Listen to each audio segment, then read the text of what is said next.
இரத்த கோட்டைக்குள் நான் நுழைஞ்சிட்டேன். இனி எதுவும் என்னைய தொட முடியாது, எந்த தீங்கும் எனக்கு வரவே வராது. ஸ்தோத்திரம். இந்த பாட்டு இனிமேல் உங்கள் மனசில் அப்படியே ரீங்காரம் பாடிக்கிட்டே இருக்கணும். அல்லேலூயா சொல்லுங்க பார்ப்போம். சிலுவையில் தொடங்கணும், எங்கே போகணும்? சிங்காசனம் வரைக்கும் போகணும். சிலுவையில் பார்த்து ரட்சிக்கப்படணும். அப்புறம் என்ன செய்யணும்? அவரை தேவன் எழுப்பினார், அவரோடு கூட அவரை சிங்காசனத்தில் உட்கார வைத்தார். எபேசியர் 2:7 அவர் மாத்திரமல்ல, அவரோடு கூட நம்மையும் எழுப்பி அவரோடு உட்கார பண்ணினார். அல்லேலூயா சொல்லுவோமா?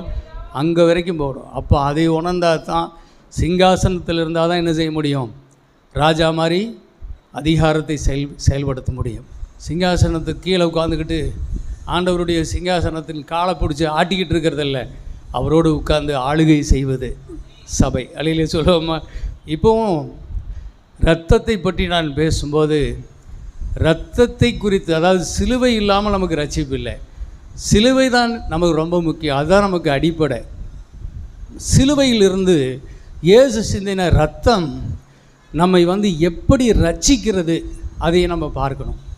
அன்பான தேவ பிள்ளைகளே, ஒருத்தர் இருக்கிறான், அவன் பேர் உங்களுக்கு தெரியும். அவனை பற்றி பேசுகிறது நமக்கு கூடாத தேவையில்லாத விஷயந்தான். இருந்தாலும் அவன் ஒரு கிறிஸ்தவனாக இருந்துட்டு அவன் கிறிஸ்துவை மறுதலித்து வெளியே போனான். அந்த காரியம் என்னை ரொம்ப பாதிச்சுது. அவன் போகும்போது அவன் என்ன சொல்லிட்டு வெளியே போகிறான் தெரியுமா? இயேசு கிறிஸ்து ஒரு புரட்சியாளர், இயேசு கிறிஸ்து கோடானு கோடி மக்களின் தலைவர். சரி, இவர் பின்னாடி போய் நம்ம வாழ்ந்தால் இந்த நாட்டை நம்ம பிடிச்சிடலாமா? நாட்டில் அதிகாரம் எடுக்க முடியுமா அப்படின்னு நான் இயேசுவை கூர்ந்து கவனித்து பார்த்தேன். இயேசுக்கிட்ட ஒன்றுமே இல்லை. இயேசு ஒரு பரிதாபித்த ஒரு சென்டிமெண்ட்டை சிலுவையில் அப்படியே பரிதாப முகத்தை, தலையில் முள்முடி, கையில் கால்களில் ஆணிகள், மூஞ்சியில் காரித்து புளி பட்டிருக்கிற முகத்தோட, உடம்பெல்லாம் காயத்தோட தொங்கிட்டு இருக்கிறாரு. அப்படியே பரிதாபத்தை காட்டி மக்களை இழுக்கிறாரு. உனக்காகத்தான் நான் மரித்தேன், உனக்காகத்தான் மரித்தேன், மகளே என்னை ஏற்றுக்கோ, மகளே என்னை ஏற்றுக்கோ, இப்படி சொல்கிறாரு. மக்கள் அவரை ஏற்றுக்கிட்டு அவர் பின்னாடி போகிறாங்க. இது ஒரு சென்டிமெண்ட் லைஃபு. மக்கள் மத்தியில் ஒரு பரிதாபத்தை உண்டு பண்ணி, பரிதாபத்தின் மூலமாக மக்களை என்வசப்படுத்தி கொண்டு வாழ்கிறார் இயேசு கிறிஸ்து. ஆகவே இப்படிப்பட்ட ஒரு தலைவன் எனக்கு தேவையில்லை. அநியாயத்தை கண்டா பொங்கி எழுணும், அநியாயத்தை கண்டா அதர்மத்தை அழிக்கிற ஒரு தலைவன் எனக்கு தேவை, அவனை வெட்டி வீழ்த்துகிற தலைவன் எனக்கு தேவை. அந்த மாதிரி ஒரு தலைவனை நான் கண்டுபிடிச்சேன். அவன் பின்னாடி தான் போவேன், இந்த சென்டிமெண்ட் லைஃபெல்லாம் எனக்கு தேவையில்லை அப்படின்னு தூக்கி போட்டான். அருமையான தேவ பிள்ளைகளே, இது உண்மையா? இவனுக்கு யார் இப்படி சொல்லி கொடுத்தா? இன்றைக்கி நிறைய பேருடைய வாழ்க்கை அப்படி தான். சிஸ்டர், பிரதர், நீங்கள் ஏன் இயேசுவை ஏற்றுக்கிட்டீன்னு கேட்டால், இயேசு ரொம்ப நல்லவருங்க, அப்புறம் இயேசு எனக்காக உயிரையே கொடுத்தாருங்க. உயிரை கொடுக்குற அன்பிலும் மேலான அன்பு இல்லைங்க, அதனால் கல்வாரி சிலுவையில் அவர் உயிர் கொடுத்தார் இல்லைங்க, அந்த அன்பு என்னை ரட்சித்தது, நான் இயேசுவுக்காக வாழ்ந்து கொண்டிருக்கிறேன். இது தப்புன்னு நான் சொல்லலை, இது தப்புன்னு சொல்லலை. இந்த மாதிரி ஒரு கருத்தோடு நின்றக்கூடாதுன்னு நான் சொல்கிறேன். இதுக்கு மேலே கர்த்தரை அறிய வேண்டும், இல்லையா சொல்லுவோமா? இதுக்கு மேலே தேவனை குறித்த ஒரு அறிவு இருந்து அவனுக்கு போதித்திருந்தால், அவன் போதிக்கப்பட்டிருந்தால், அவன் இயேசுவை விடவே மாட்டான். இயேசுவை அவன் விட்டதுக்கு காரணம் ஏதோ ஒரு அளவுக்கு அப்படி அல்ல. இயேசு அளவிட முடியாத உயரம் உள்ளவர். அல்லேலூயா. அவளுடைய அன்பு, அவருடைய அறிவு, அது நீளம், ஆழம், அகலம், அறிய முடியாத, அறிவு கெட்டாதது. அல்லேலூயா சொல்லுவோமா? அறிவு கெட்டாதது. அதில் நீந்தி போய்கிறவனுக்கு, ஆர்வம் உள்ளவனுக்கு, நீதியின் மேல் பசிதாகம் உள்ளவனுக்கு தேவன் அதை கொடுக்கிறார். அல்லேலூயா சொல்லுவோமா? நீதியின் மேல் பசிதாகம் உள்ளவர்கள் பாக்கியவான்கள், அவர்கள் திருப்தி அடைவார்கள். திருப்தி அடையும்படி கர்த்தர் கொடுப்பார். ஆகவே இந்த நாட்களிலே நாம் இயேசு கிறிஸ்துவின் இரத்தத்திலே நாம் ரட்சிக்கப்பட்டு இருக்கிறோம். ஆனால் இன்னும் கூட இயேசு கிறிஸ்துவின் இரத்தத்தில் ஆழமாய் போகலாம். ஒரு வசனம் படிங்க, எபிரேயர் 9:12. வெள்ளாட்டுக்கடா இளங்காளை இவைகளுடைய இரத்தத்தினாலே அல்ல, தம்முடைய சொந்த இரத்தத்தினாலும் ஒரே தரம் மகா பரிசுத்த ஸ்தலத்திலே பிரவேசித்து நித்திய மீட்பை உண்டு பண்ணினார். சரி, கொலோசியர் 1:14. குமாரனாகிய அவருக்குள், குமாரனாகிய இயேசு கிறிஸ்துவுக்குள் பாவ மன்னிப்பாகிய மீட்பு நமக்கு உண்டாயிருக்கிறதே. அதில் அப்படியே 20, அதே அதிகாரத்தில் 20லிருந்து 23 வரைக்கும் படிச்சிருங்க. அவர் சிலுவையில் சிந்தின இரத்தத்தினாலே சமாதானத்தை உண்டாக்கி பூலோகத்தில் உள்ளவைகள் பரலோகத்தில் உள்ளவைகள் யாவையும் அவர் மூலமாய் தமக்கு ஒப்புரவாக்கி கொள்ளவும் அவருக்கு பிரியமாயிற்று. முன்னே அந்நியராயும் துர்க்கிரியைகளினால் மனதிலே சத்துருக்களாயும் இருந்த உங்களையும் பரிசுத்தராகவும் குற்றமற்றவர்களாகவும் கண்டிக்கப்படாதவர்களாகவும் தமக்கு முன் நிறுத்தும்படியாக அவருடைய மாம்ச சரீரத்தில் அடைந்த மரணத்தினாலே இப்பொழுது ஒப்புரவாக்கினார். நீங்கள் கேட்ட சுவிசேஷத்தினால் உண்டாகும் நம்பிக்கையை விட்டு அசையாமல் ஸ்திரமாயும் உறுதியாயும் விசுவாசத்திலே நிலைத்திருப்பீர்களானால் அப்படியாகும். அந்த சுவிசேஷம் வானத்தின் கீழ் இருக்கிற சகல சிருஷ்டிகளுக்கும் பிரசங்கிக்கப்பட்டு வருகிறது. அதற்கென்றே பவுலாகிய நான் ஊழியக்காரனானேன். சரி, சிலுவையில் சிந்தின இரத்தத்தினாலே அவர் இருதரத்தாரையும் அவர் ஒப்புரவாக்கினார். தேவனுக்கும் மனிதனுக்கும் நடுவே இருந்த பகையை அவர் கொன்று போட்டு இப்பொழுது தேவன் நம்மை அவரோடு கூட ஒப்புரவாக்கினார். சிலுவை ஒப்புரவாக்கினது எதுங்க? அது சிலுவை. சிலுவையில் சிந்தின ரத்தம் பாவ மன்னிப்பாகிய மீட்பு நமக்கு கொடுத்தது எதுங்க? சிலுவையில் சிந்தின இயேசுவின் ரத்தம். நமக்கு சுத்திகரிப்பை உண்டு பண்ணி இருக்கிறது இயேசுவின் ரத்தம். பிசாசின் மேலே நமக்கு ஜெயத்தை கொடுத்திருக்கிறது இயேசுவின் ரத்தம். பாவியை நீதிமானாக்கி இருக்கிறது இயேசுவின் ரத்தம். சாபத்தை நீக்கி ஆசீர்வாதமான வாழ்வை நமக்கு தந்திருக்கிறது இயேசுவின் ரத்தம். வியாதியை நீக்கி நமக்கு சுகம் தந்திருக்கிறது இயேசுவின் ரத்தம். தரித்திரத்தை நீக்கி நமக்கு ஆசீர்வாத செழிப்பை கொடுத்திருக்கிறது இயேசுவின் ரத்தம். புதுவாழ்வு புது சிருஷ்டிகளாக்கி தந்திருக்கிறது இயேசுவின் ரத்தம். பரலோக வாழ்வை, நம்பிக்கையை, நித்திய ஜீவனை நமக்குள்ளே தந்திருப்பது இயேசுவின் ரத்தம். நித்திய மீட்பை உண்டு பண்ணியிருக்கிறது. அல்லேலூயா. இயேசு தன்னுடைய சொந்த இரத்தத்தினாலே நமக்கு இவ்வளவு பெரிய ஒரு மீட்பை நமக்குள்ளே அவர் தந்து இருக்கிறார். அன்பான தேவ பிள்ளைகளே, கர்த்தருக்கு ஸ்தோத்திரம். இப்போ படிங்க, லேவியராகமம் 17ஆம் அதிகாரம் 11ஆம் வசனம் இப்படி சொல்லுகிறது, மாம்சத்தின் உயிர் இரத்தத்திலே இருக்கிறது. நான் அதை உங்களுக்கு பலிபீடத்தின் மேலே உங்கள் ஆத்துமாக்களுக்காக பாவ நிவர்த்தி செய்யும்படிக்கு கட்டளையிட்டேன். ஆத்மாவிற்காக பாவ நிவர்த்தி செய்கிறது இரத்தமே. ஆத்மாவிற்காக பாவ நிவர்த்தி செய்கிறது எதுங்க? ரத்தம். இந்த ரத்தமே அப்படின்னா இதுக்கு ரத்தத்துக்கு மேலே ஒன்றுமே இல்லை. நம்முடைய வெற்றி வாழ்க்கை, ஜெயமுள்ள வாழ்க்கையின் ரகசியம் இரத்தத்தில் இருக்குது. ஜப வாழ்வின் ரகசியம் இரத்தத்தில் இருக்கிறது. கிறிஸ்தவ வாழ்க்கையினுடைய வெற்றி ரகசியம் எங்கே இருக்குது? இயேசுவின் இரத்தத்தில் தான் இருக்கிறது. இந்த இரத்தத்தை குறித்த ஒரு அறிவு ரொம்ப மேலானது. இது ரொம்ப அருமையானது. இது வேணும் நமக்கு. பவுல் சொல்கிறாரு, சிலுவையை குறித்து அல்லாமல் வேறு ஒன்றை குறித்து நான் மேன்மை பாராட்ட மாட்டேன். ஹல்லேலூயா. சிலுவை, கர்த்தராகிய இயேசு சிந்தின ரத்தம். ஆமீன். அந்த ரத்தம் வீணாய் போகக்கூடாது. சிலுவை வீணாய் போகக்கூடாது. சிலுவையில் அவர் சிந்தின ரத்தத்தை குறித்து நான் எப்பொழுதும் மேன்மை பாராட்டுவேன். இது இது எனக்கு தேவன் கொடுத்திருக்கிற ஒரு புதிய அற்புதமான ஒரு வெளிப்பாடு. இதை நான் சுவிசேஷமாய் அறிவிக்கிறேன். இதற்காகவே நான் பவுலாகிய நான் தேவனால் தெரிந்து கொள்ளப்பட்டேன். எவ்வளவு உறுதியாக அறிந்து தெரிந்து தெளிவாக இதை பற்றி பேசிகிட்டு இருக்கிறார். அருமையான தேவ பிள்ளைகளே, இப்போ இயேசு கிறிஸ்துவனுடைய இரத்தத்தினுடைய வல்லமையை பற்றி நம்ம தெரிஞ்சு கொள்ளணும்னா பழைய ஏற்பாட்டில் யாத்திராகம் 12ஆம் அதிகாரத்துக்கு போனோம்னா அங்கே பஸ்கா ஆட்டுக்குட்டி, அங்கே ஆடு அடிக்கப்படுகிறது, அதனுடைய இரத்தம் நிலைக்கால்களில் பூசப்படுகிறது.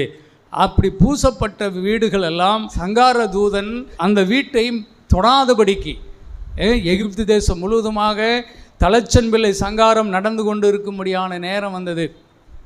தேவன் இந்த ஜனத்தை மட்டும் தப்புவிக்கிறதுக்கு ஒரே ஒரு வழிதான் செஞ்சு கொடுத்தாரு. பஸ்கா ஆட்டுக்குட்டியை அடித்து அதனுடைய ரத்தத்தை எடுத்து நிலைக்காலில் அடையாளமாக பூசி வைங்க. நான் அந்த அடையாளத்தை காணும்போது நான் கடந்து போய் விடுவேன். அல்லையா சொல்லுவோமா?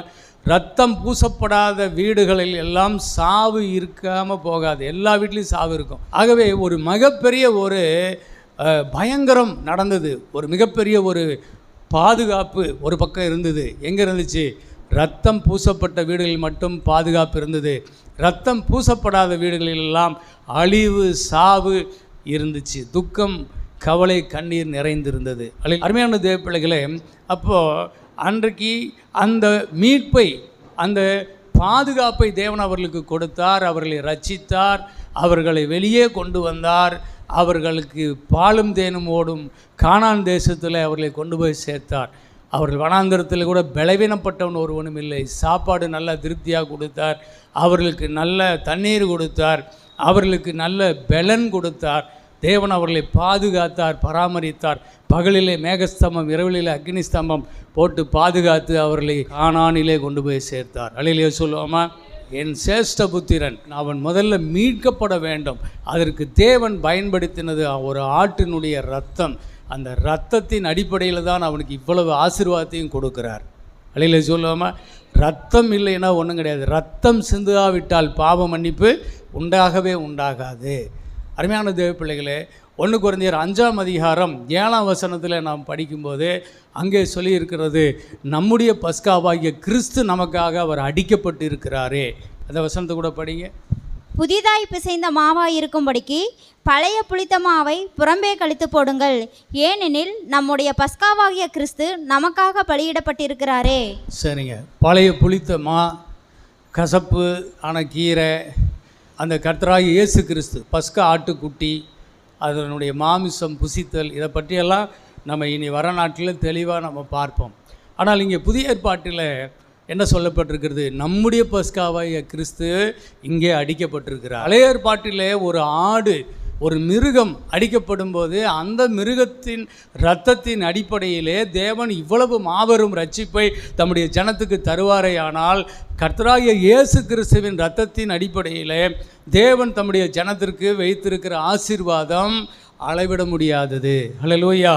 அது கண் காணவும் இல்லை, காதுகள் கேட்கவும் இல்லைங்கிறார். அவ்வளவு திரளாக இருக்கிறது என்று வேதம் சொல்லுகிறது. அப்போது இன்றைக்கி புதிய ஏற்பாடு வந்த உடனே பழைய ஏற்பாடு தேவையில்லைங்க அப்படின்னு சொல்லி பழைய ஏற்பாடை தூக்கி எரிஞ்சிறவங்க நிறைய பேர் இருக்கிறாங்க. பழைய ஏற்பாடு இல்லை. இன்றைக்கி நிறைய சபைகள் புதிய ஏற்பாட்டு சபைகள், நாங்கள் பழைய ஏற்பாடெல்லாம் நாங்கள் முக்கியத்துவம் கொடுக்க மாட்டோங்க பாஸ்டர், நாங்கள் புதிய ஏற்பாடு தான் அப்படின்னு அவங்க சொல்கிறாங்க. அருமையான தேவ பிள்ளைகளே, அப்படி அல்ல. பழைய ஏற்பாட்டில் என்ன நீக்கப்படுகிறது என்றால், பழைய ஏற்பாட்டில் மிருகம் பலியிடப்பட்டு கொண்டு வந்தது. இப்பொழுது கர்த்தராகிய இயேசு புதிய ஏற்பாட்டில் அவர் பலியான பிறகு மிருக பலி நிறுத்தப்பட்டு விட்டது. அவ்வளவுதான் விஷயம். அல்லேலூயா சொல்லுவோமா? ஆனால் அதே மாதிரி அந்த இரத்தத்தை கண்டு, இரத்தத்தின் அடையாளத்தை கண்டு தேவன் என்ன விதமான வல்லமையோடு கூட தேவன் தன்னுடைய ஜனத்துக்கு இறங்கி தன்னுடைய மகிமையை வெளிப்படுத்தினார். அதே வல்லமை, மகிமை இயேசுவின் இரத்தத்தின் வல்லமைக்கும் செயல்படுவார். அல்லேலூயா! இயேசுவின் இரத்தத்தின் வல்லமைக்கும் அவர் செயல்படுவார். அப்போ இன்றைக்கி பழைய ஏற்பாட்டை நம்ம ஒதுக்கி விட்டு புதிய ஏற்பாட்டை மட்டுமே நம்ம படிப்போமே ஆனால், இங்கே என்ன இருக்குது என்று சொன்னால், பாவ மன்னிப்பு, ரட்சிப்பு, பாதுகாப்பு, பரலோகம், இதை தவிர வேறு எதையுமே பார்க்க முடியாது. அப்போ சோத்திரம். ஆனால் பழைய ஏற்பாடை நாம் இதை கூட வைத்து கொள்ளும்போது தான், பழைய ஏற்பாட்டில் இந்த இரத்தத்தின் வல்லமையில் தேவன் தன்னுடைய ஜனங்களை எப்படி நடத்தினார் என்று நாம் அறிந்து கொள்ளும்போது தான் இந்த இயேசுவின் இரத்தத்தையும் நாம் புரிந்து கொள்ள முடியும். அல்லேலூயா! சோத்திரம். அதான் இருக்குது இல்லை பழைய ஏற்பாடு. அதனால தான் தேவன் அதை அழிக்கலை. பழைய ஏற்பாட்டை கர்த்தர் அழித்தார்னு எங்கே சொல்கிறாரு? அந்த முறைமையை அழித்தார், அந்த கூடாரத்தை அழித்தார். எந்த கூடாரம்? மிருக பலி செலுத்தப்பட்டு கொண்டிருந்த அந்த இரத்த சடலம், இரத்த ஜலம் நிறைந்த அந்த ஒரு பகுதி இப்பொழுது முற்றிலும் மூடப்பட்டு விட்டது. அல்லேலூயா சொல்லுங்க பார்ப்போம். ஆமாம், கோயில்னு போயிட்டா, ஆலயம்னு போயிட்டா பலி இல்லாமல் உள்ளே போக முடியாது. வெட்டு வல்ல இரத்த சதலமாக கிடக்கும். அப்படியே கசாப்பு கடை தான். ஆனால் அந்த மாதிரி இருந்த ஒரு கூடாரம் இன்றைக்கு ஒரே பலியாகிய இயேசுவின் மூலமாக நிறுத்தப்பட்டு விட்டது. இனி பலி கிடையாது. அதனால் அந்த கூடாரத்தை கர்த்தர் மூடி போட்டுட்டாரு. அல்லேலூயா சொல்லுவோமா? ஆமென். அப்போ என்ன பண்ணுறார்? இப்போ நேராக அவர் பரலோகத்துக்கு போய் அவர் பிதாவின் வலது வருஷத்தில் ஜெயங்கொண்டவராய் உட்கார்ந்துட்டாரு. அல்லேலூயா! இனி பலி கிடையாது. ஒரே பலியில் எல்லா வேலையும் முடிச்சிட்டாரு. இனி இரத்த பலிக்கு வேலை இல்லை. ஆனால் இரத்தத்துக்கு வல்லமை உண்டு. இரத்தத்தை பற்றின அறிவோடு வாழ வேண்டும் தேவ பிள்ளைகள். அதை மட்டும் கர்த்தர் இன்றைக்கு வற்புறுத்தி நமக்கு சொல்லி கொடுத்து கொண்டு இருக்கின்றார். சரிங்க, இப்போது லேவியராகமம் 17:11 படிங்க. ரத்தம் ஏன் முக்கியமானது என்பதை நம்ம ஒரு செய்தி சீக்கிரமாக பார்க்கலாம். ரத்தம் ஏன் முக்கியமானது பார்க்கலாமா? படிங்க பார்ப்போம். மாம்சத்தின் உயிர் இரத்தத்தில் இருக்கிறது. நான் அதை உங்களுக்கு பலிபீடத்தின் மேல் உங்கள் ஆத்துமாக்களுக்காக பாவ நிவர்த்தி செய்யும்படிக்கு கட்டளையிட்டேன். ஆத்துமாவிற்காக பாவ நிவர்த்தி செய்கிறது இரத்தமே. மாம்சத்தின் உயிர் எதில் இருக்குதுங்க? இரத்தத்தில் இருக்கிறது. நான் அதை உங்களுக்கு பலிபீடத்தின் மேல் உங்கள் ஆத்துமாக்களுக்காக பாவ நிவர்த்தி செய்யும்படிக்கு கட்டளையிட்டேன். நான் தான் கட்டளையிட்டேன் அப்படின்னு சொல்கிறார். 3வது, ஆத்மாவிற்காக பாவ நிவர்த்தி செய்கிறது ரத்தம் மட்டுமே அப்படின்னு சொல்கிறார். அருமையான தேவ பிள்ளைகளே, நிறைய பேருடைய ஒரு ஆர்குமெண்ட் என்னென்னா, எதுக்கு ரத்தம், எதுக்கு இப்படி ஒரு பலி? ரத்தம் ஆடை கூட்டி வர்றது, உயிரோடு அதை வெட்டுறது, அப்புறம் ரத்தம் சிந்துறது, அதை பிடிக்கிறது, அப்புறம் அதை தெளிக்கிறது, அப்புறம் அது உரிக்கிறது, அதை அக்னியில் போடுறது, இது என்னது? இது மாதிரி இல்லாமல் இருந்தால் ஆராதனை நல்லா இருக்குமே அப்படின்னு சொல்லி ரத்தத்தை புறக்கணித்துட்டு ஆராதனையை வைத்து கொண்டால், ரத்தம் வேண்டாம், ரத்தத்தை பற்றி பேசாத ஒரு ஜபாராதனை, ரத்தம் பற்றின ஒரு காரியம் இல்லாத ஒரு ஜபாராதனை நடந்தால் நலமாக இருக்கும் அப்படின்னு நிறைய பேர் விரும்புகிறாங்களாம். உலகத்தில் இன்றைக்குமே நம்ம நாட்டில் ஒன்று பலி செலுத்துகிற மதங்கள் இருக்குது. கோயில்களில் பலி செலுத்துகிறாங்கல்ல, கடை வெட்டுறாங்க. இன்னொரு சில கோழிகள் என்ன செய்கிறாங்கன்னா, பலியெல்லாம் செலுத்துறதில்லை. அங்கே சைவ மதம் அது எப்படி கொண்டாடுறாங்கன்னு சொன்னால், அங்கே காய் கனிகள், தேங்காய், எலுமிச்சம்பழம், அப்புறம் வாழைப்பழம், அப்புறம் கனிகள், பூசணிக்காய், அப்புறம் தானியங்கள், அப்புறம் நெய், அப்புறம் பால், இதில் எதுவுமே ரத்தம் இல்லை. இந்த மாதிரி ஒரு ஆராதனை முறைமைகளை வச்சுட்டு அப்போ அதை ரொம்ப பிரபலியமாய் கொண்டாடிட்டு இருக்கிறாங்க. ஆனால் வேதம் சொல்லுகிறது, இதெல்லாம் மனிதர்களுடைய கற்பனைகள். அவர்கள் தங்கள் மனதினுடைய கற்பனைகளை என்ன செய்கிறாங்க? போதனைகளாக போதித்து மக்களுடைய மனசை திருப்பி வச்சுக்கிட்டு இருக்கிறாங்க சைவ மதங்கள் இதெல்லாம். ஆனால் இதனால் எந்த பிரயோஜனம் இல்லை. இதனால் பாவ மன்னிப்பு உண்டாகவே உண்டாகாது. பைபிளை வாசிக்கிறோமில்ல, காயின் ஆபேல் 2 பேர் அண்ணன் தம்பி, ஆதி பிள்ளைகள், ஆதாம் ஏவாளுடைய முதல் குழந்தைங்க. அவங்க கர்த்தருக்கு பலி செலுத்த போகிறாங்க. ஆபேல் தன் மந்தையின் முதலீட்டரை கொண்டு கர்த்தருக்கு பலி செலுத்தினா, தேவன் அதை ஏற்றுக்கிட்டார். காயின் காய்களை, கனி வகைகளை கொண்டு வைத்தான், தேவன் அதை ஏற்றுக்கலை. உடனே கோபம் வந்துருச்சு.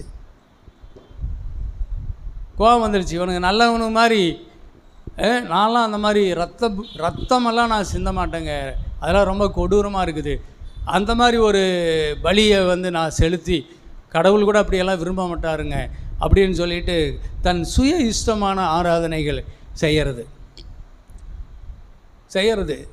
அப்புறம் அதை தேவன் ஏற்றுக்கல. நான் அந்த மாதிரி கனிகளை கொடுக்கறது, தங்கள் தேவன் என்ன சொல்கிறாரு அதன்படி கொடுத்துட்டு போவேன். இவன் தன்னுடைய சுய இஷ்டமான ஆராதனையை அங்கே கனிகளை வச்சு ஆண்டவருக்கு நோக்கி பார்த்துட்டு இருந்தான். ஆண்டவர் ஏற்றுக்கலை. அந்த பக்கம் அக்னியில் அந்த மாம்சத்தை, ரத்தத்தை என்ன செய்யுது? வானத்திலேருந்து அக்னி அதை அப்படியே பசுமாக்கிடுச்சு. உடனே அவங்க எட்டி பார்த்தான். தேவன் அவனை ஆசீர்வதிச்சிட்டாரு. இவனுக்கு பயங்கர கோபம் வந்துருச்சு. இவன் ரொம்ப சாது மாதிரி. இன்றைக்கி இருக்கிற சைவ மதக்காரங்கள்லாம் பெரிய சாது மாதிரி மேல் சட்டையே போட்டுக்க மாட்டாங்க, ரொம்ப பவ்யமாக சாது மாதிரி நடந்துக்கிறாங்க. ஆனால் உண்மையாக அவங்க சாதுக்களை பயங்கரமான ஆட்கள் அவங்க. காயின் அப்படி தான் ஆகிட்டான், டக்குன்னு பயங்கரமாக ஆகிட்டான். உன்னை கொல்லாமல் விட மாட்டேனான்னு காயின் என்ன செய்தான்? ஆபேலை கொன்று தீர்த்துட்டான். அவன் முகநாடி மாறிச்சு. அப்போவே கடவுளை எச்சரித்தார். ஆனாலும் அவன் விடலை, கொடூரமானவனாகி கொண்டுட்டான். ஏன்னா அவனுக்குள்ளே என்ன இருக்குது? பாவம் அப்படி செய்ய வைக்கிது. அப்போ இந்த பாவம் நிவர்த்தியாவது எதனால் மட்டும்தான் நிவர்த்தியாகும்னு கர்த்தர் சொல்கிறாரு. ஆத்மாவின் பாவத்தை நிவர்த்தி செய்கிறது ரத்தம் மட்டுமே என்று கர்த்தர் சொன்னாரா இல்லையா? படிச்சிங்களா இல்லையா?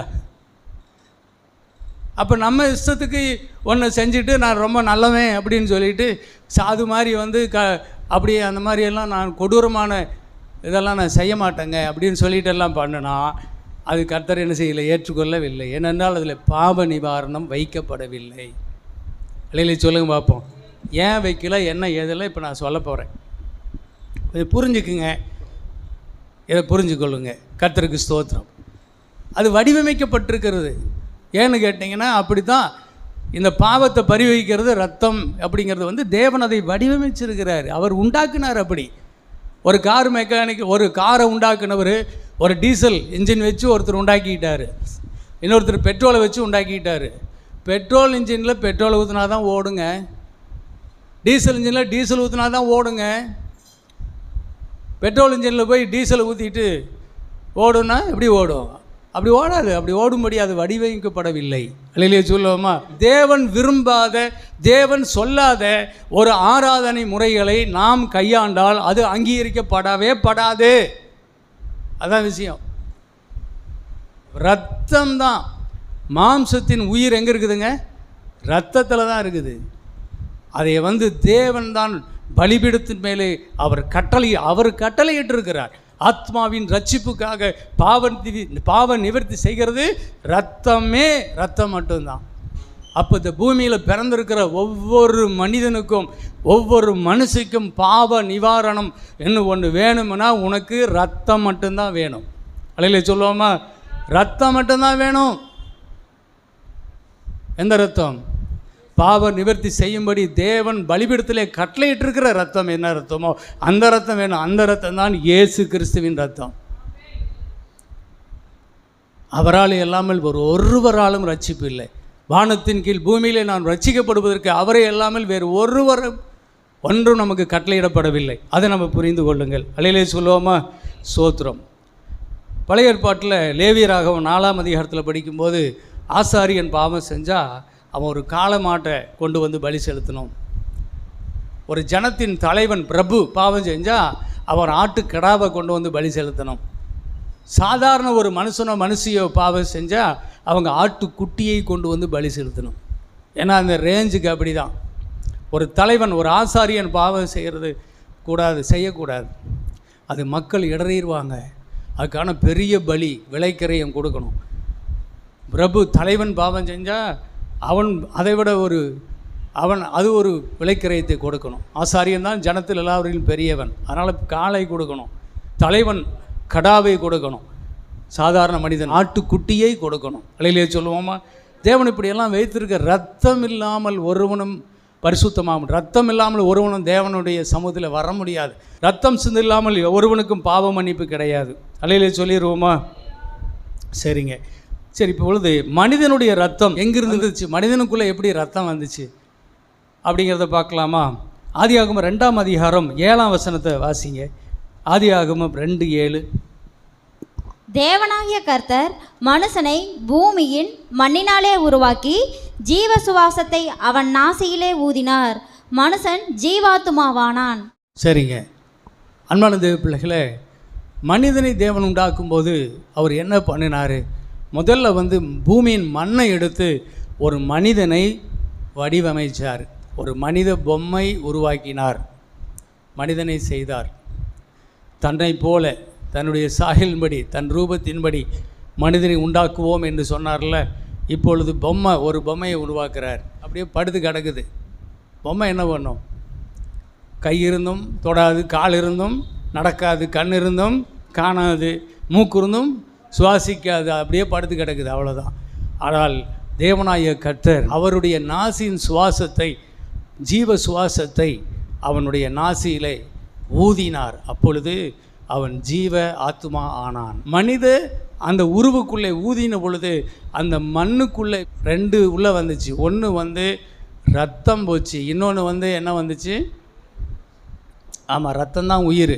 இன்னொன்று ஆவி உள்ளே போச்சு. தேவன் ஆவியாக இருக்கிறார், அதே போல் மனிதனும் ஆவியாக இருக்கிறான். இப்போ நான் உங்கள் முன்னாடி நின்றுருக்கிறேன்.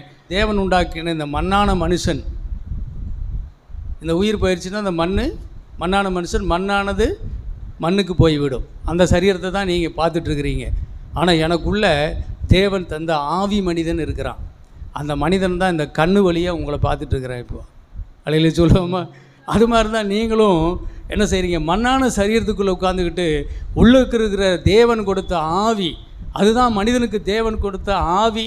அது அவனுக்கு தீபமாக இருக்குது. அந்த தீபம், அந்த ஆவி மனிதனை கொண்டு தான் நீங்கள் என்னை பார்த்துட்டு இருக்கிறீங்க. அலையில் சொல்லுவோமா? அப்போ கர்த்தருக்கு ஸ்தோத்திரம். இந்த ஆவி மனிதனை நானும் பார்த்ததில்லை, இந்த ஆவி மனிதனை, உங்களுக்குள்ள இருக்கிற ஆவி மனிதனை நீங்களும் பார்த்ததில்லை. ஆனால் நீங்களும் நானும் ஒரே ஒன்றை தான் பார்த்துட்ருக்குறோம். இந்த மண்ணான மனிதனை தான் நாம் பார்த்துக்கிட்டு இருக்கிறோம், தொட்டு கொண்டு இருக்கிறோம், உணர்ந்து கொண்டு இருக்கிறோம். மாம்சத்தின் உயிர் எங்கே இருக்குதுங்க? இரத்தத்தில் இருக்குது. அவர் ஜீவ சுவாசத்தை ஊதின பொழுது அவன் ஜீவ ஆத்மா ஆனான். என்ன ஆயிட்டானுங்க? ஜீவ ஆத்மாவானான். அப்போ ஆண்டவருடைய சுவாசம், ஆண்டவருடைய ஜீவன் அவனுக்குள்ளே இறங்குகுது. அதான் ரத்தம். அவருடைய சுவாசத்தில் அவனுக்குள்ளே போகும்போது அது அவனுக்கு இரத்தமாக மாறுது. அந்த இரத்தம் தான் அவனுடைய சரீரம் முழுவதையும் உயிர்ப்பித்து அவனை எழுந்து செயல்பட வைக்கிறது. அவன் ஜீவ சுவாசம் அடைந்து, அவன் உயிரடைந்து எழும்பும்போது அவன் ஜீவ ஆத்மாவாக மாறுகிறான். அப்போது இந்த ஆவி மனிதன் என்பது, உள்ளே இருக்கிற ஆவி மனிதன் உண்மைதான், சரீர மனிதனும் உண்மைதான், ஆத்மா மனிதனும் உண்மைதான். அவன் ஜீவ ஆத்மாவானான். ஆத்மா என்பது எதை குறிக்குது என்று சொன்னால், ஆத்மாவுக்கு 3 தன்மைகள் இருக்குது. ஒன்று அறிவு, இன்னொன்று உணர்ச்சி, இன்னொன்று சித்தம் கொள்ளுதல், தேர்ந்தெடுக்கும் உரிமை. எது வேணுமோ அது வேண்டாமோ அதை தேர்ந்தெடுக்கிற உரிமையும், அப்புறம் உணர்ச்சி, பய உணர்ச்சி, தைரியமான உணர்ச்சி, அப்புறம் பசி உணர்வுகள் கொண்ட ஒரு மனிதன். அடுத்தது அறிவு கொண்ட ஒரு மனிதன். அவன் எந்த அளவுக்கு அறிவாக இருக்க முடியும், அறிவு இல்லாமல் இருக்க முடியும், அறிவு கொண்டவனாக இருக்க முடியும். அப்போ இந்த 3 தன்மைகள், அறிவு, உணர்வு, சித்தங்கொள்ளுதல், இது 3 சேர்ந்தது தான் ஆத்மா, ஆன்மா மனிதன். இந்த ஆன்மா மனிதன் எங்கே இருக்கிறான் அப்படின்னு சொன்னால், இந்த சரீரத்துக்குள்ளே இப்பொழுது இருக்கிறான். இப்போ ஆவி, ஆத்மா, சரீரம் 3ம் பரிசுத்தமுள்ளதாய் காக்கப்பட கடவுது. தெசலோனிக்கர் 5:17 இப்படி வாசிக்கிறோம். ஆனால் மனிதன் பாவம் செஞ்ச பிறகு என்ன ஆயிடுச்சுன்னா, சரீரம், ஆத்மா, ஆவி அப்படி ஆகி போச்சு. இந்த ஆத்மா ஆவியை பற்றின அறிவு இல்லை. ஆவி எப்பொழுதும் தேவனை நோக்கி கொண்டே இருக்கும். ஆவி தேவன் தந்த தெய்வம். ஆவி எப்பொழுதும் தேவனுக்கு நேராக மனுஷனை இழுத்துக்கிட்டே இருக்கும். நீங்கள்லாம் இப்போ இங்கே உட்கார்ந்துருக்கிறதுக்கு காரணமே உங்களுக்குள்ள இருக்கிற ஆவி உயிர்ப்பிக்கப்பட்டிருக்கிறது. ஒரு நாள் நீங்கள் இந்த ஆவியிலே மரித்திருந்தீர்கள். ஆதாம் பாவம் செய்யும்போது நீ சாகவே சாவா என்று சொன்ன பொழுது அவனுக்குள்ளே செத்தது என்னென்றால், தேவனுக்கும் மனிதனுக்கும் தொடர்பை உண்டு பண்ணக்கூடிய ஆவிதான் மரித்தது. இயேசு வந்த பிறகு இப்பொழுது ஆவியே உயிர்ப்பிக்கிறது என்று ஆவியை உயிர்ப்பித்து விட்டார். இல்லையில சொல்லுமா? நமக்கு இருக்கிற ஆவி இப்பொழுது எழும்பி விட்டது, தீபம் எரிகிறது. ஆகவே நம்மளால் வீட்டில் உட்கார்ந்துருக்க முடியல, நாம் தேவனை தேடுகிற பிள்ளைகளாக இப்பொழுது நாம் எழும்பிக்கிட்டோம். இல்லையில சொல்லுங்க பார்ப்போம். ஆமாம், ஆவி எப்பொழுதுமே அப்படி தான் செய்யும். இந்த ஆத்துமா என்ன செய்யும்னா, சித்தம் உள்ளது, சித்தம் கொள்ளக்கூடியது, விருப்பம் கொள்ளக்கூடியது. இது ஆத்துமா ஒன்று சரீரத்தின் விருப்பத்தை நிறைவேற்றலாம். ஆத்துமா நல்லா சாப்பிடணும், நல்லா இருக்கணும், நல்லா ட்ரெஸ் பண்ணணும். ஆத்மா அறிவு செயல்படுறதுனால தான், ஆத்மாவுக்குள்ளுக்கு அந்த உணர்வு உணர்ச்சிகள் நமக்குள்ளே இருக்கிறதுனால தான் நம்முடைய வாழ்க்கையில் மேலே எழும்பி போயிட்டுருக்குறோம். விருப்பம் கொள்கிற காரியங்கள் இருக்கிறதுனால தான் வீடு வாசலும் காரு பங்களாவும் கொண்டு வளர்கிறோம். இது தப்பு இல்லை, சரியானபடியாக அது போய்கிட்டே இருக்கணும். சிலர் என்ன செய்வாங்கன்னா, தவறான முறையில் விருப்பம் கொள்ளுதல், கொள்ளையடிப்பது, கொலை செய்வது, விபச்சாரம் செய்வது, வேசித்தல் செய்வது, மாம்சத்தினுடைய ஆசை இச்சைகளுக்கு தன்னை முழுவதுமாய் அர்ப்பணித்து ஆவியின் தன்மையிலிருந்து மாம்சத்தை கண்ட்ரோல் பண்ணி நடத்தாமல் முழுக்க முழுக்க மாம்சத்துக்கே தன்னை விட்டு கொடுப்பது. மனசும் மாம்சமும் விரும்புகிற காரியங்களை செய்து கொண்டு இருந்தேன் முன்பு. அதான் எபேசியர் 2ஆம் அதிகாரத்தில் வாசிக்கிறோம். மனசும் மாம்சமும் விரும்புகிறபடியெல்லாம் நான் செஞ்சுக்கிட்டு கிடந்தேன். தேவன் வந்தார், அவர் என் மேல் இரக்கத்தின் ஐஸ்வர்யம் கொண்டு என் ஆவியை அவர் உயிர்ப்பித்தார். அல்லேலூயா சொல்ல பார்ப்போம். அவர் என்னை உயிர்ப்பித்தார். அவர் உயிர்ப்பித்த பொழுது இப்பொழுது மாம்சத்தின் கிரியை செய்கிறதுக்கு இல்லை, என் தேவனுடைய ஆவியின் சித்தப்படி என் மாம்சத்தை இயக்குகிறேன். அதான் கிறிஸ்தவன். கிறிஸ்தவன் மாம்சத்தின் ஆசை இச்சைகளை எல்லாம் அவன் என்ன செஞ்சிருக்கிறான்? அடக்கி ஒழித்திருக்கிறான் என்று வேதத்தில் வாசிக்கிறோம். மற்றவன் இச்சிக்கிற மாதிரியெல்லாம் இச்சிச்சிட்டு போகிறவன் அல்ல கிறிஸ்தவன்.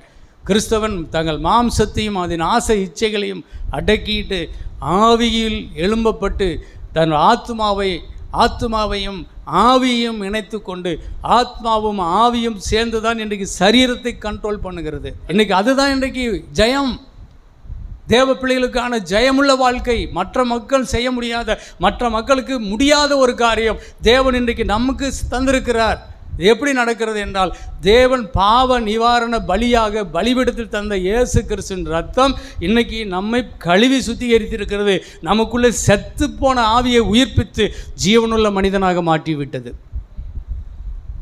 ஆனால் நம்மளாம் ஜீவிக்கிறவர்கள். பாவத்தோடு பாவமாக செத்து போன மீன்கள்லாம் ஆற்றுல ஓடுதில்லை, அது மாதிரி ஓடுறவங்க இல்லை. நாமெல்லாம் உயிர்ப்பிக்கப்பட்டவர். உயிருள்ள மீன் என்ன செய்யும்? ஓடுற தண்ணி எதிர்த்து போகுமா இல்லையா? அது மாதிரி தான் இன்றைக்கு நாமெல்லாம் என்ன செய்கிறோம்? பாவத்தோடு பாவமாக போகாமல், உலகத்தில் பாவத்தோடு போகாமல் என்ன செய்கிறோம்? எதிர்த்து போராடி நான் இதெல்லாம் செய்ய மாட்டேன்னு தேவனுடைய நீதிக்கு நேராய் பயணம் செய்து கொண்டிருக்கிறோம். அல்லையில சொல்லாமல் தேவ நீதிக்கு நேராய் பயணம் செய்து கொண்டிருக்கிறோம். அதனால் ஆத்மா அறிவில்லாமல் இருப்பது நல்லதல்ல. விஞ்ஞானிகள் சரீரத்தை குறித்து பயங்கரமாக ஆராய்ச்சி பண்ணிகிட்டு இருக்கிறாங்க. ரத்தத்தை பற்றி, உடம்பை பற்றி. ரத்தம் தான் என்ன செய்யுது? உடம்புக்கு வேண்டிய எல்லா சக்தியையும் போஷாக்குகளை எடுத்துகிட்டு போய் எல்லா உடம்பு உறுப்புகளுக்கு கொடுக்குது, விஞ்ஞானம் சொல்லுது. நோய் வந்துச்சுன்னா ரத்தம் தான் என்ன செய்யுது? நோயை எதிர்த்து போராடி நோய்களை ஒழித்து, கிருமிகளை ஒழித்து உடலை பாதுகாக்கிறது ரத்தமே. நோயாளி, அதாவது விஞ்ஞானம் சொல்லுது. இப்போ நிறைய நேரங்களில் மருந்து கண்டுபிடிக்கல, மருந்து கண்டுபிடிக்க முடியல. கொரோனாவுக்கெல்லாம் மருந்து கண்டுபிடிக்க முடியல, டைஃபாய்டுக்கு, அம்மைக்கெல்லாம் கண்டுபிடிக்க முடியல. இவங்க என்ன செய்கிறாங்கன்னா, அந்த அம்மை கிருமிகளை, அந்த கொரோனா கிருமியை தான் நம்ம உடம்புல ஊசியாக போடுறாங்க, பேர் தடுப்பூசி. அந்த கிருமிகள் உள்ளே போனோடனே நம்முடைய உடம்புல அது ரத்தம் போய் என்ன செய்யுது? வேலை செய்யுது. அது கட்டிட்டு அந்த கிருமியை கொல்றதுக்கான ஒரு புதிய மருந்து அது கண்டுபிடிச்சி, அந்த புதிய மருந்தை கொண்டு வந்து அந்த உடம்புல அதை செலுத்தி அந்த கிருமியை கொன்று விடுகிறது. அப்புறம் என்ன மருந்து தயாரிச்சது, அந்த மெடிசன் வந்து மைண்டில் அப்படியே ஸ்டோரேஜ் ஆகிடுது. ஞாபக பகுதியில், ஞாபக மூளையில் அது பதிஞ்சுக்கும். எப்போவாவது ஒரு நாள் வாழ்க்கையில் அந்த மாதிரி ஒரு நோய் உள்ளே வந்துச்சுன்னா, ஏற்கனவே அந்த மருந்து இருக்குது, அது தயாரித்த ஃபேக்ட்ரி இருக்குது, அது சொல்லும் உடனே அந்த மருந்து தயாரித்து அந்த நோய் கிருமியை கொண்டு போடும்.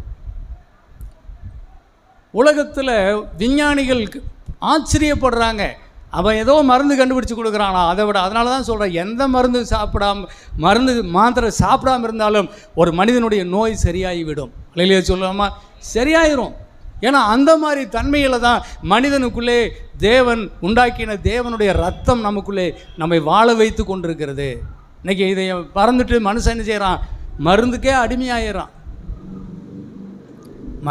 அடிமையாயிடுறான். ஆனால் கொஞ்சம் கூட நீங்கள் தேவன் நம்ம எப்படி படைத்திருக்கிறாரு, என்ன விதமான படைப்பு நாமங்கிறத நம்ம நினச்சோம்னா, சோத்திரம், நம்ம இந்த உலகத்தில் தைரியம் உள்ள பிள்ளைகளாய் மாறிடலாம். அல்லையில சொல்லுவோமா? நம்பிக்கை தான், உன்னுடைய அறிவு, உன்னுடைய உணர்வு, நீ தெரிந்தெடுக்கும் திறன், அதுதான் உன்னை வாழ வைக்கும். இப்போ ஒரு விஞ்ஞானத்தில் அமெரிக்காவில் வந்து இப்படி ஒன்று டெஸ்ட் பண்ணாங்க. எத்தனை பேர் அதை பார்த்தீங்கன்னு தெரியல, நானும் யூடியூப்பில் தான் பார்த்ததையே. ஒருத்தன் மரண தண்டனைக்குரியவன், அவனை கொண்டு வந்து அவனை சேரில் கட்டி வச்சுட்டு அவனுடைய ஜட்ஜு சொல்கிறாரு, நீ வந்து மரண தண்டனைக்குரியவன், இப்போ வந்து உன்னுடைய நாள் இது, நீ சாக வேணும். அதனால் வந்து இப்போ அங்கெல்லாம் இங்கே மாதிரி தூக்கெல்லாம் போடுறதில்ல, அவன் விஷ ஊசி போட்டு கொண்டு போடுவானுங்க, அவ்வளோதான். அப்போ அவன் என்ன செய்கிறான், இப்பொழுது உன்னை வந்து ஒரு பாம்பு ஒன்று அதை வந்து உன்னை கொத்த சொல்லி உன்னை சாகடிக்க போகிறோம் அப்படின்னு சொல்கிறாங்க. உடனே இந்த பாம்பை கொண்டு வந்து அவன் கண்ணு முன்னாடி இப்படி காட்டுறாங்க. ஒரு பெரிய ராஜநாகம் அதை பார்க்குறான். பார்த்துட்டு இருக்கும்போது அவனுடைய கண்ணை கட்டிடுறாங்க. உடனே இந்த பாம்பை எடுத்துகிட்டு போயிடுறாங்க. அந்த பக்கம் 2 ஊசி, பின்னூசி, அந்த ஊசியை வச்சு அந்த கை மணிக்கட்டில் அப்படின்னு இப்படி கொத்தி எடுத்துட்டாங்க. அவ்வளோதான். கொஞ்ச நேரத்தில் நம்ம அப்படியே துடிச்சான், வாயில் நுரதல்னா அப்படியே உடம்பெல்லாம் ப்ளூ கலராக மாறிச்சு, அப்படியே செத்து போயிட்டான். விஞ்ஞானத்தையே அதிர பண்ணிருச்சு அது. அப்படியே உடனே அதை எடுத்துகிட்டு போய் அவன் பிளட் எடுத்து டெஸ்ட் பண்ணான். ரத்தத்தில் வந்து கொடிய ராஜநாகத்தினுடைய நஞ்சு விஷம் உள்ளே வந்திருக்குது. இது எப்படா வந்துச்சு? நாம் தான் பாம்பை கொத்தவே விடலையே, பாம்பை எடுத்துகிட்டு போயிட்டோமே, இவனுக்குள்ளே எப்படி இந்த விஷம் வந்துச்சு? இவன் எப்படி ப்ளூ கலரில் மாறினான்? இவன் எப்படி நுரதள்ளி செத்தான்? விஞ்ஞானிகள் அதிர்ந்து போனார்கள். எப்படி இந்த நோய் கிருமிகளை அழிக்கிறதுக்கு இந்த உடம்புல இருந்து ஒரு மருந்து ஃபேக்ட்ரி வேலை செஞ்சு அதையை அழிச்சு போடுதோ, நீ வாழணுங்கிற எண்ணம் இருக்கு வரைக்கும் நீ வாழ முடியும். அதான் சொல்கிறாங்க. அல்லையிலே சொல்லுவோமா, வாழ நினைத்தால் வாழலாம். ஆனால் இனி நான் செத்துருவேங்கிற ஒரு முடிவு அவனுக்குள்ள மைண்டில் ஓகே கொடுத்தாச்சு. நீ கொலை செய்தாய், கொள்ளையடித்தாய், உனக்கு மரண தண்டனை இந்த நாடு உனக்கு விதிக்குது.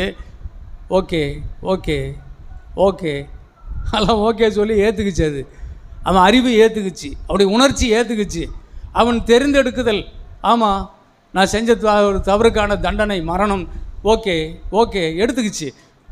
அது எடுத்துக்கொண்ட உடனே அந்த மரணம் என்ன செஞ்சு அவனுக்குள்ள அது வந்து அது உள்ள ஃபேக்ட்ரி வேலை செய்யுது. எப்படி மருந்துக்கு தயாரித்து அவனை காப்பாற்றுகிற உடம்போ, இப்பொழுது அவனுக்கு விஷம் தயாரித்து அவனை கொல்லவும் செய்ய முடியுது. அதுதான் ஆத்மா. அறிவு உள்ளது, உணர்ச்சி, தெரிந்தெடுத்தல். அதனால தான் ஆத்மா அறிவில்லாமல் இருப்பது நல்லதல்ல என்று சொல்லுகிறார். ஆத்மா அறிவுள்ளவர்களாக இருங்க.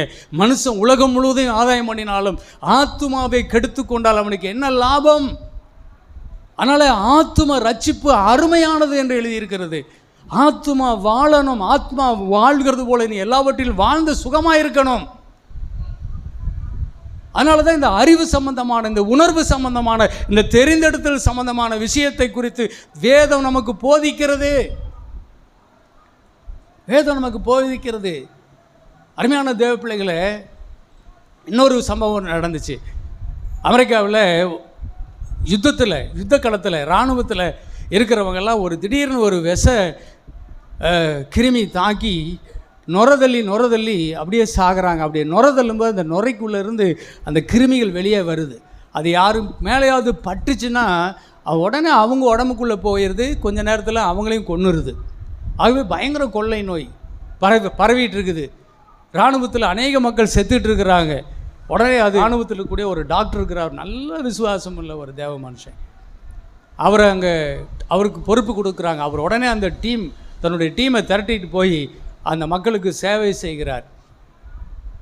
கவசங்களையெல்லாம் போட்டுக்கிட்டு நல்ல பயங்கரமாக முகமூடியெல்லாம் போட்டு, இந்த கொரோனா காலத்தில் முகமூடி போட்டாங்களே அது மாதிரி போட்டுக்கிட்டு அந்த பேஷண்ட்டுகளுக்கெல்லாம் மருந்து கொடுத்து லேபில் வச்சு அந்த நோயை கண்டுபிடிச்சி அதுக்கேற்ற மருந்து கொடுத்து காப்பாற்றிட்டு இருக்கிறாங்க. ஆனால் இந்த டாக்டர் மட்டும் எந்த இதுவுமே கவசம் போட மாட்டேங்கிறாரு. அவர் பாட்டுக்கு போகிறாரு வராரு, எல்லாம் நடக்குது. அதை பார்த்துட்டு அவர் கூட இருக்கிற டாக்டர்ஸ் எல்லாம் சொன்னாங்க, ஐயா வேண்டாம் ஐயா, நீங்கள் எங்களுக்கு வேணும், இந்த நோய் உங்களை தாக்கி நீங்கள் செத்துட்டாக்க நாங்கள் என்ன செய்வோம்? உங்களை மாதிரி ஒரு நல்ல ஒரு சேவை மனப்பான்மை உள்ள நல்ல ஒரு தலைவனை எங்களுக்கு தேவை, நீ செத்துட்டா நான் என்ன செய்வேன்னு அவரை கெஞ்சுறாங்க. சொல்கிறார், நான் சாகவே மாட்டேன், நீங்கள் என்னை பற்றி கவலைப்படாதீங்க. எப்படி இப்படி சொல்கிறீங்க? அப்படி என் தேவனுடைய ரத்தம், என் தேவனுடைய ஜீவன் எனக்குள்ளே ஓடுது, அந்த ஜீவனை சாகடிக்கிற சக்தி இந்த உலகத்தில் எதுக்குமே கிடையாது அப்படின்னு சொன்னார். என்னன்னா இப்படி சொல்கிறாரு? இப்படி ஒரு புரியவே மாட்டேங்குது இவர் பேசுறது. உடனே நீ டெஸ்ட் பண்ணி பார்க்கணுன்னு ஆசைப்பட்றியா? ஆமாம் அப்படின்னு. சரி, என்ன அடுத்த நாள் லேபில் வச்சு அவரை சேரில் உட்கார வச்சு அவருடைய கையில் அந்த வியாதி நோய் உள்ளவனுடைய கிருமியை இவ்வளோ உள்ளங்கையில் கொட்டுறாங்க. இந்த பக்கம் பக்கத்தில் ரெடியாக வச்சுருக்கிறாங்க இன்ஜெக்ஷனால் இவரை போட்டு காப்பாற்றுறதுக்கு. இந்த பக்கம் கொட்டுறாங்க. கொட்டிக்கிட்டு அவர் சிரிச்சுட்டு ஜாலியாக கர்த்தரை ஸ்தோத்திரம் பண்ணிக்கிட்டே இருக்கிறார். கர்த்தர் என் மெய்ப்பராக இருக்கிறார், நான் தாழ்ச்சி அடையேன், நான் குறைபடவே மாட்டேன் அப்படின்னு அதை மட்டும் திருப்பி சொல்லிக்கிட்டு, கர்த்தர் பெரியவர், கர்த்தர் என்னோடு இருக்கிறார், கர்த்தருடைய ஜீவன், கர்த்தருடைய ரத்தம் ஜெயம் அப்படின்னு சொல்லிக்கிட்டே இருக்கிறார். ஒன்றுமே ஆகலை. அந்த கிருமியெல்லாம் கொஞ்ச நேரத்தில் லேபில் தான் இருக்கிறாரு, மைக்ரோஸ்கோப் வச்சு பார்க்குறாங்க. அந்த கிருமிகள் எல்லாமே செத்து மடிகிறதை பார்த்தார்கள். இல்லையில சொல்லுமா, அந்த கிருமியெல்லாம் என்ன ஆச்சுங்க, செத்து மடிஞ்சிருச்சு. எல்லா கிருமியும் அவுட்டு. இது எப்படி நடக்கும்? அங்கே ஒருத்தன் பாம்பே கடிக்கல, ஆனால் என்ன செய்கிறான், பாம்பு வேஷத்தோட சாவறான். இங்கே ஒருத்தன் என்ன செய்கிறான், ஆமாம் நிஜமாலுமே அவன் மேலே அந்த விஷக்கிருமி போட்டாச்சு, கொள்ளை நோய் போட்டாச்சு, ஆனாலும் அந்த கிருமி தான் சாகுது, இவன் வாழ்ந்து கொண்டு இருக்கிறான். அதனால தாங்க தேவன் மனிதனை உண்டாக்கி இருக்கிறார். அவன் விசித்திர வினோதமாய் உருவாக்கப்பட்ட மனிதன். அல்லேலூயா. அவனை தேவன் மட்டும்தான் அறிவார். அவன் எலும்புகள் உருவேற்படும் நாளெல்லாம் நான் அறிந்திருக்கிறேன் என்று சொல்கிறார். அவருடைய கருவில் என் கண்கள் கண்டது என்று சொல்லுகிறார்.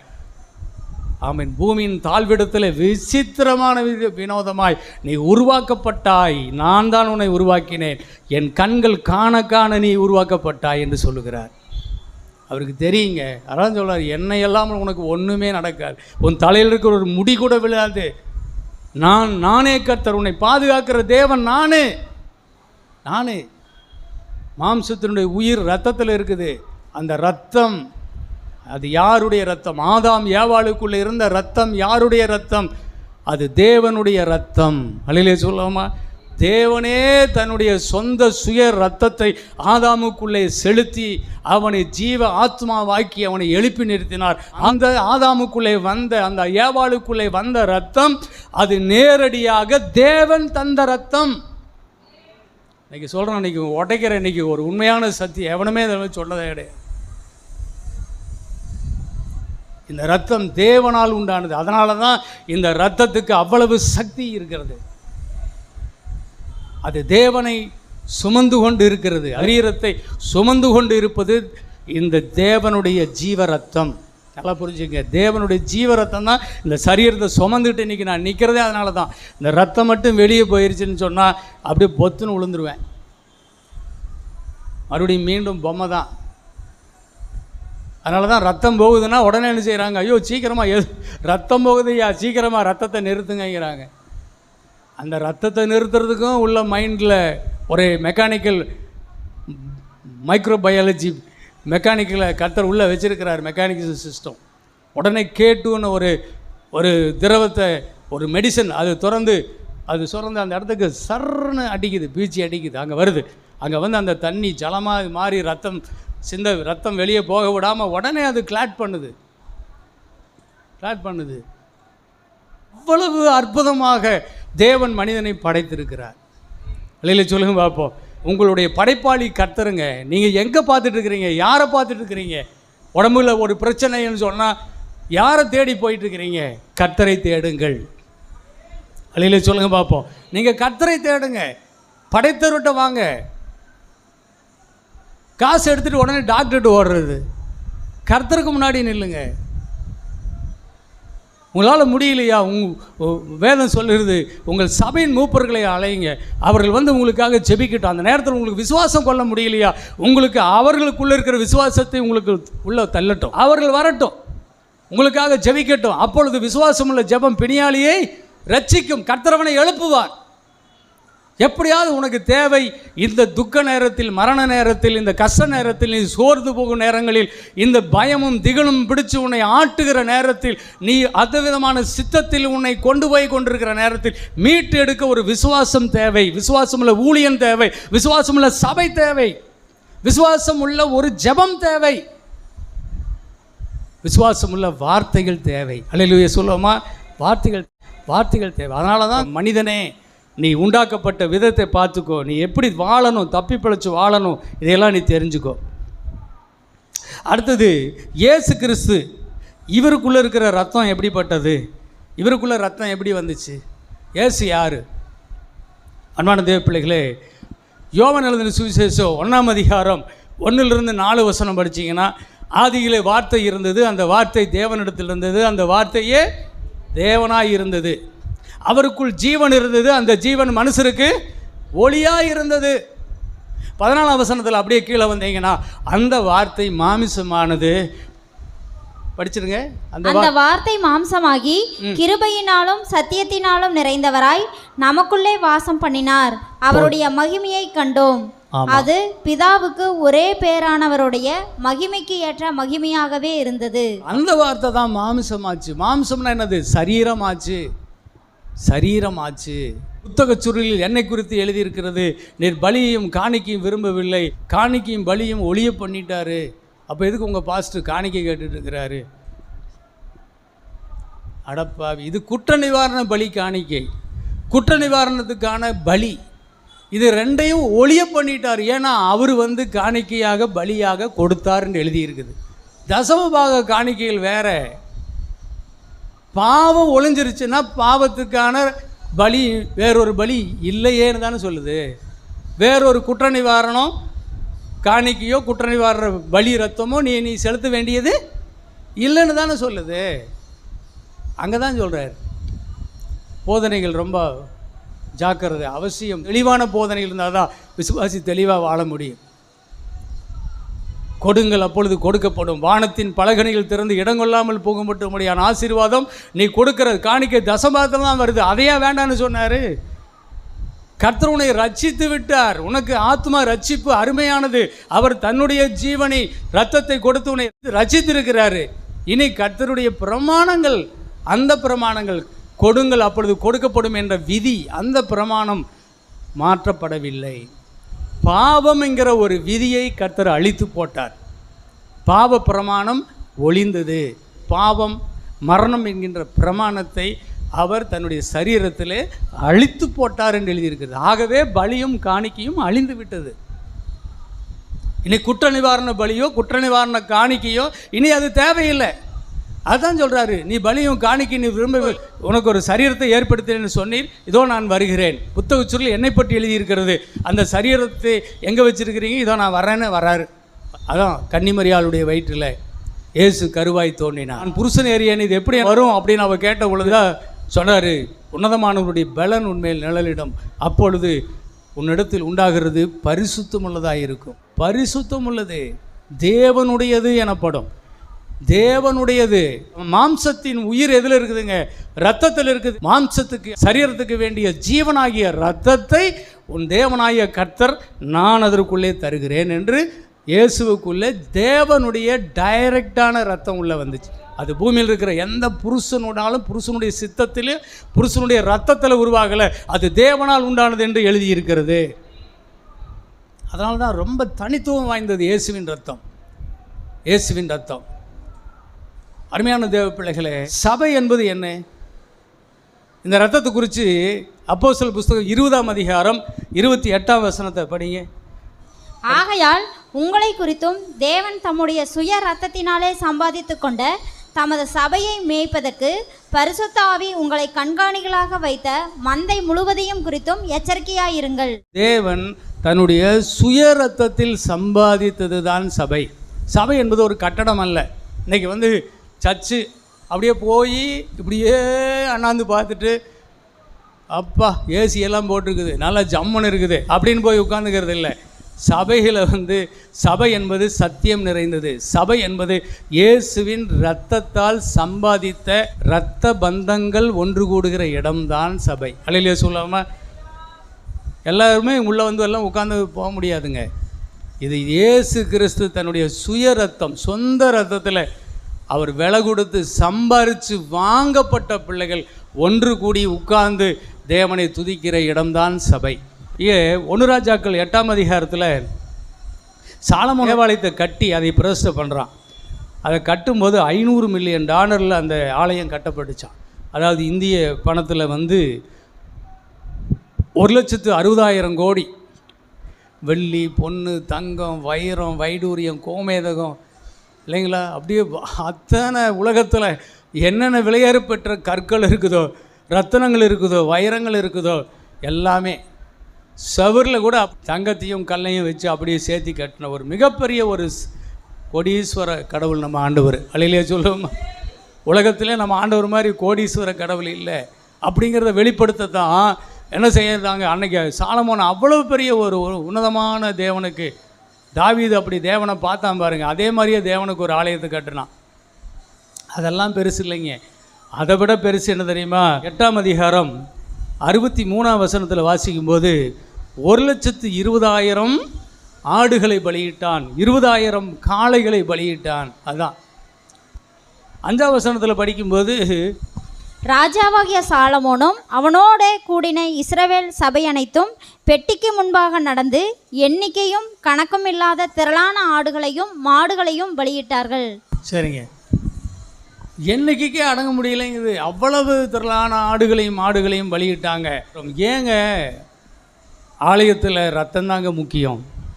அங்கே இருக்கிற வெள்ளி, பொண்ணு, தங்கம், வைரம் அதெல்லாம் ஒரு பக்கம் இருக்கட்டும்.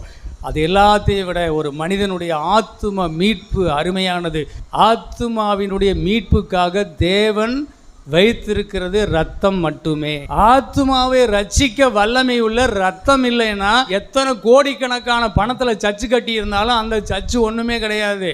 எண்ணிக்கைக்கு அடங்காத பலிகள் எதை குறிக்கிறது என்றால் அது எல்லாம் இயேசு கிறிஸ்துவின் இரத்தத்தை குறிக்கிறது. இயேசு கிறிஸ்துவின் ரத்தம் அவ்வளவு விலையேறப்பட்டது, அவ்வளவு உயர்ந்தது, அவ்வளவு மதிப்புக்கு அடங்காததாக இருக்கிறது என்பதை காட்டுவதற்காகத்தான் அங்கே எண்ணிலடங்காத இரத்த பலிகள் அங்கே கொடுக்கப்பட்டு கொண்டு இருந்தது.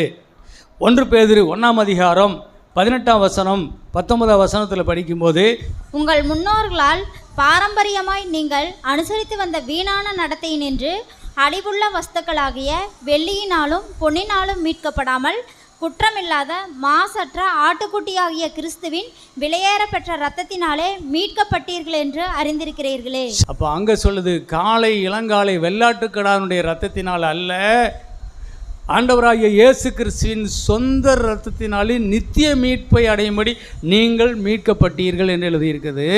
இங்கே நம்ம வாசிக்கிறோம், வெள்ளினாலும் பொன்னினாலும் மீட்கப்படலை, அந்த ஆண்டவராகிய இயேசு கிறிஸ்துவனுடைய குற்றமில்லாத மாசற்ற பரிசுத்தமில்ல மிக மிக விலையேறப்பெற்ற விலை மதிக்க முடியாத இரத்தத்தினாலே நீங்கள் மீட்கப்பட்டீர்கள் என்று எழுதியிருக்கிறது. தேவாலயம் அவ்வளவு பெரிய 1,60,000 கோடிக்கு மேலேன்னு சொல்கிறாங்க. ஆனால் அவ்வளவு லட்சம் கோடியாம், அவ்வளவு மதிப்பு இருந்தாலும் அந்த ஆலய மதிப்பு அல்ல, அந்த ஆலயத்தில் சிந்தப்பட்டு இருக்கிற இரத்தத்துக்கு தான் மதிப்பு ஜாஸ்தி. புரியுதுங்களா உங்களுக்கு? இரத்தத்தின் மதிப்பை யாருமே குறைச்சி எடை போட முடியவே முடியாது. இப்போ நல்ல தங்கமா, அது எவ்வளவு கேரட்டு, அதை வச்சு தான் என்ன செய்கிறாங்க, அதுக்கு மதிப்பு போடுறாங்கல்ல. எதை எடுத்தாலுமே அதுக்கு ஒரு மதிப்பீடு கூட்டுவதற்கு ஒரு குறியீடு இருக்குது. ஆனால் மனிதனுடைய இரத்தத்தை, மனிதனுக்கு மட்டுமல்ல, மனிதனோ அல்லது உலகத்தில் இருக்கிற எல்லா மிருக ஜீவன்கள், ஆடு மாடு எல்லாமே இருக்குது இல்லை, ஆனால் எது இருக்கட்டும், எல்லாருடைய இரத்தத்தினுடைய மதிப்பை எதிலே கூட்டுகிறார்கள் என்றால் இரத்தத்தில் இருக்கிற ஜீவனை வைத்து தான், இரத்தத்தில் இருக்கிற உயிரை வைத்து தான் அதற்கு மதிப்பு கொடுக்கப்படுகிறது. இயேசு கிறிஸ்துவனுடைய இரத்தத்தை எடுத்தால் அதுக்குள்ளே இருக்கக்கூடிய உயிருக்கும் இங்கே மிருகங்களுடைய உயிருக்கும் ஏணி வச்சாலும் ஏறாது. அதே மாதிரி இந்த உலகத்தில் இருக்கிற எந்த மனுஷனுடைய இரத்தமும் தேவனுடைய குமாரன் இயேசுவின் இரத்தத்துக்கு ஈடாகாது. நீங்கள் என்னை கேட்கலாம், ஒருவேளை ஏங்க ஐயா, முதலாம் ஆதாமும் ஆண்டவரால் தானே உண்டாக்கப்பட்டான், அவனுக்குள்ளேயும் தேவனுடைய ரத்தம் தானே இருந்துச்சு, அப்படியே சொன்னீங்களே, அப்போ இப்போ இயேசு கிறிஸ்துவுக்குள்ளும் தேவனுடைய ரத்தம் தானே இருக்குது, அப்போ ஆதாமுக்குள்ள இருக்கிற ரத்தமும் இயேசு கிறிஸ்துக்குள்ள இருக்கிற ரத்தமும் ஒன்று தானே அப்படின்னு நீங்கள் கேட்கலாம். ஒன்று தான், ஆதியில் ஒன்று தான். ஆதியில் இதெல்லாம் என்னவாக இருந்துச்சு? ஒன்றா தான் இருந்தது. பாவம் செய்வதற்கு முன்பு எப்போ மனிதன் தேவனுடைய வார்த்தையை மீறி பாவம் செய்தானோ அப்பொழுது பாவம் என்கின்ற ஒரு பிரமாணம் அவனுடைய இரத்தத்தில் வந்துவிட்டது. ஆகவே அவனுடைய ஜீவன், இரத்தத்தில் இருக்கிற உயிர் கெட்டுவிட்டது. புரியுதா உங்களுக்கு? ரத்தம் என்ன செஞ்சுங்க? கெட்டு போச்சு. அதனால தான் இந்த உலகத்தில் நமக்குள்ளே இருக்கிற ரத்தமும் நமக்கு ஏற்றது அல்ல, மிருகங்களுடைய ரத்தமும் நமக்கு ஏற்றது அல்ல, இந்த உலகத்தில் இருக்கிற எந்த மனுஷனுடைய ரத்தமும் நமக்கு ஏற்றது அல்ல. நம்மை ரட்சிக்க வல்லமை உள்ளது என்று சொல்லக்கூடிய ஒரு ஆத்மாவுக்கு ஈடாக பலிபீடத்தில் செலுத்தப்படும் ஒரு ரத்தம் இந்த உலகத்தில் எங்கேயுமே இல்லை, எங்கேயுமே இல்லை. அதனால தான் இந்த ரட்சிப்பு மனுஷனால் சம்பாதிக்க முடியாதது. இது தேவனாக பார்த்து மனுஷனை காப்பாற்றினால் அன்றி வேறு வழி இல்லை. வழியில சொல்லுவோமா? ஆமேன். தேவன் என்ன செய்கிறார் என்றால் தன்னுடைய சொந்த குமாரனை இந்த பூமிக்கு அனுப்புகிறார். ஏன் சொந்த குமாரர், என் ரத்தம் நீ போனாதான், தேவனுடைய தேவனாகிய என்னுடைய ரத்தத்தை நீ சுமந்து கொண்டு இந்த பூமியில் போய் தேவ ரத்தத்தை, ராஜாதி ராஜா, தேவாதி தேவன், கர்த்தாதி கர்த்தா, சர்வலோகத்தின் அதிபதியாகிய என்னுடைய ரத்தம் இந்த பூமியிலே கொண்டு போய் சிந்தி விடுங்கள் இயேசுவே, சிந்தி விடுங்கள் தேவகுமாரனை. நீங்கள் சிந்துகிற இந்த இரத்தத்தினால்தான் இந்த மனுக்குலத்தினுடைய பாவம் பிரமாணம் ஒழியும், பாவம் நிவாரணம் ஆகும். பாவம் நிவாரணம் ஆகுவது இரத்தமே. உங்களுடைய ஒரே ஒரு இரத்தம், என்னுடைய இரத்தத்தை சுமந்து கொண்டு போகிற உங்களால் மட்டும்தான் இந்த உலகத்துக்கு ரட்சிப்பை தர முடியும். வேறு யாராலும் இந்த ரட்சிப்பை தர முடியாது. இந்த விதமாகத்தான் ஆண்டவராகிய இயேசுவை பிதாவாகிய தேவன் பூமிக்கு அனுப்பினார். அவர் வந்து பூமியிலே இரத்தத்தை சிந்தினார். ஆகவே இந்த இரத்தத்தை எங்கே போனாலும் சம்பாதிக்க முடியாது. அழிலே சொல்லுங்க பார்ப்போம். இந்த இரத்தத்தை நம்ம எங்கே போனாலும் சம்பாதிக்கவே முடியாது. ஆகவே தான் கர்த்தருக்கு ஸ்தோத்திரம். இந்த இரத்தம் பாவக்கரையில்லாத இரத்தம். இந்த இரத்தத்தை கொண்டுதான் தேவன் நம்முடைய பாவ நிவர்த்தியை உண்டு பண்ணியிருக்கிறார். தேவனோடு ஒப்புரவாக்குதலை உண்டு பண்ணி இருக்கிறது இந்த இரத்தம் தான். சுத்திகரிப்பு உண்டு பண்ணியிருக்கிறது இந்த இரத்தம் தான். பிசாசின் மீது நமக்கு வெற்றியை தந்திருக்கிறது இந்த இரத்தம் தான். பாவியாகிய நம்மை நீதிமான்களாக்கி இருக்கிறது இந்த இரத்தம் தான். சாபம் நீக்கி நம்மை ஆசீர்வதித்திருக்கிறது இந்த இரத்தம் தான். தரித்திரம் நீக்கி நம்மை செழிப்பாக்கி இருக்கிறது இந்த இரத்தம் தான். வியாதியை நீக்கி நம்மை சுகப்படுத்தி இருக்கிறதும் இந்த இரத்தம் தான்.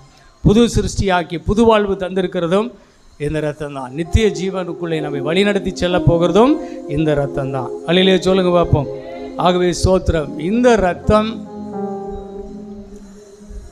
இந்த இரத்தம் ரொம்ப முக்கியமானது. அல்லேலூயா சொல்லுங்க பார்ப்போம். இந்த இரத்தம் இல்லாமல் எனக்கு ரட்சிப்பு இல்லை. வேறு எதுலையாவது நீங்கள் ட்ரை பண்ணிகிட்டு இருந்தீங்கன்னா விட்டுருங்க. இந்த இரத்தத்தை பற்றின அறிவு சரியாக உனக்கு வந்தால் தான் உங்கள் ஜெபம் நல்லா இருக்கும், தேவனுக்கு ஏற்ற ஜெபம் உண்டாகும். இரத்தம் ரொம்ப முக்கியம். இரத்தத்தை குறித்த சத்தியம் ரொம்ப முக்கியம். இந்த இரத்தத்தை குறித்து அறிவும் தெளிவும் உங்களுக்கு உண்டாயிருச்சுன்னா நீங்கள் யார், உங்களுக்குள்ள ரத்தம் என்ன, இந்த ரத்தம் கெட்டு போனது போது இந்த ரத்தத்தை சரி பண்ணுவதற்கு தேவன் இந்த ரத்தத்தை, இந்த மனிதனை உண்டாக்கினவர் இந்த மனிதனுக்காக தன்னுடைய ரத்தத்தை கொண்டுதான், இந்த ரத்தத்தை கொண்டுதான் தேவன், தன்னுடைய ரத்தத்தை கொண்டுதான் தேவாதி தேவன் நம்மை கழுவினால் அன்றி நமக்கு ரட்சிப்பு இல்லை. அப்போ தேவன் நம்ம மேல் வைத்திருக்கிற அன்பு, இப்போ அன்பு சொல்லுங்க, இதுதான் அன்பு பெருசு. அல்லையிலே சொல்லுவாங்க. ஆமாம், ஏதோ உயிரை கொடுத்தாரு, அதனால் ஏதோ சென்டிமெண்டல் அவர் நம்மளை அழைச்சி நம்மளை வாழ வைக்கல. இயேசு கிறிஸ்து என்ன செஞ்சுருக்காரு? அல்லையிலே சொல்லுங்க பார்ப்போம். ஸ்தோத்திரம். இந்த மாதிரி எது கொடுத்தா எது நம்மை ரட்சிக்குமோ அதை கொடுத்து நம்மளை ரட்சித்திருக்கிறார். புரிஞ்சுக்கிட்டீங்களா? ஆமாம். கர்த்தர் உங்களை ஆசீர்வதிப்பார். அடுத்த வாரம் வாங்க, இதுக்கு இன்னும் நிறைய சொல்லித்தரேன்.